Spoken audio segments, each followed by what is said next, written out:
Assalamualaikum warahmatullahi wabarakatuh. Salam sejahtera bagi kita sekalian. Salam Om Swastiastu, Namo Buddhaya, salam kebajikan, rahayu. Yang saya hormati seluruh para PJ Gunung Batu, para seluruh komponen peserta apel, gelar apel bendera yang bermutu di Polres Batu. Puji syukur atas kehadiran Tuhan yang Maha Kuasa karena jadi saya menekankan kepada rekan-rekan sekalian. Yang pertama, terima kasih dalam penanganan cepat yang sudah terjadi. Ada kolaborasi, silakan publikasi pada masyarakat untuk 110-nya yang terjadi di Malang Barat, tidak kantang gitar waktu itu jalurnya juga sempat putus. Itu juga ada informasi yang cepat yang kita dapatkan. Ini sebagai salah satu bentuk quick respon kita bersama. Nah, nanti di informasi ini jadi faktor-faktor yang mempengaruhi kesuksesan kita dalam penanganan bencana ini sudah lengkap banget. Mulai dari kecepatan informasi itu diberikan kepada kita, jadi masyarakat siapapun yang menjadi korban, yang mengetahui dan sebagainya, harus kita publish informasi ini. Kemudian yang kedua, kesiapan teman-teman sekalian. Nah, ketika rekan-rekan sudah siap, apakah masing-masing ini memiliki skill di bidangnya masing-masing? Saya yakin soal pengetahuan rekan-rekan tahu semua bagaimana mitigasinya. Namun kalau kemudian suruh praktek, nah ini, itu praktek dalam satu satker, dalam satu satuan. Bagaimana kalau kemudian praktek itu dikolaborasikan menjadi beberapa satuan? Dan mengidentifikasi kemungkinan lokasi korban-korban tersebut berada.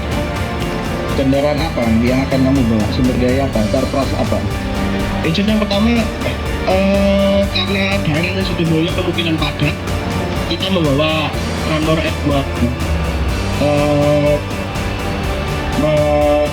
memetakan jalan untuk masuk kendaraan itu di mana, parkir dan lain-lain, serta polis line, sepatu boot.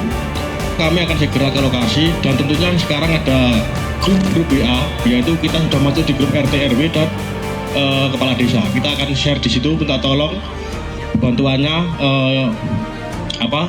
Tindakan pertama, RT RW nanti akan membantu korban tersebut seadanya selagi kita perjalanan ke tempat lokasi. Dan kami juga akan menghubungi, kalau di wilayah utara kan ada Rasita, ambulan gratis itu kita hubungi, rekan-rekan BPBD, Dinkes kita hubungi semua.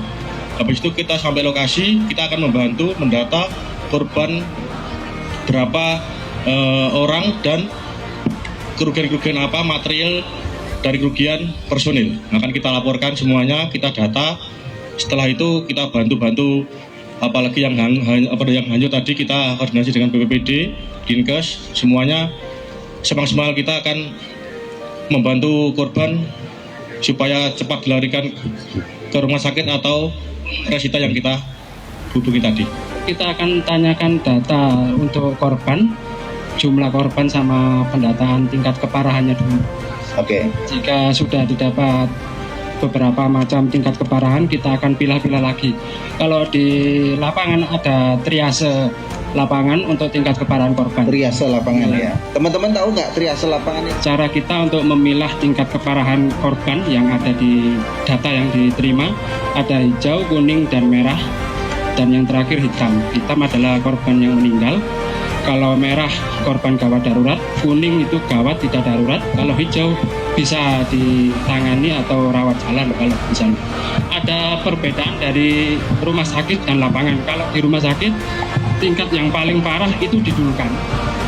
Jika di lapangan atau di bencana yang kemungkinan hidupnya lebih tinggi, kita dulukan.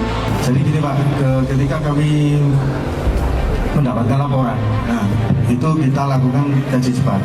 Dan tim TRC meluncur untuk melakukan assessment di lokasi kejadian. Nah di situ kita pastikan ada korban atau tidak. Kalau misalkan ada korban, nah kita share di grup dari hasil kaji cepat tersebut. Dari kaji hasil cepat tersebut itu kita share di grup. Ada kami punya grup di BPBD KWB Pak, itu semuanya dari instansi, mulai dari dinas-dinas di Pemkot Batu, Polres, Kodim, dan teman-teman potensi yang lain. Nah, ketika kami sudah mendapatkan hasil awal, data awal ya Pak, data awal itu kita langsung membagi klaster. Nah, dari data tersebut, misalkan dibutuhkan logistik, nah, kita siapkan langsung logistik. Jadi dari tim TRC itu menghubungi pusat Pak, menyampaikan apa yang didapat di lapangan tersebut. Misalkan butuh logistik atau terpal dan lain sebagainya. Nah, kalau dilaporkan adanya korban, nah kita berkolaborasi Pak untuk melakukan pencarian awal. Kalau memang korban itu tidak ditemukan selama 24 jam, nah baru kita laporkan Basarnas Pak untuk melakukan pencarian lebih lanjut.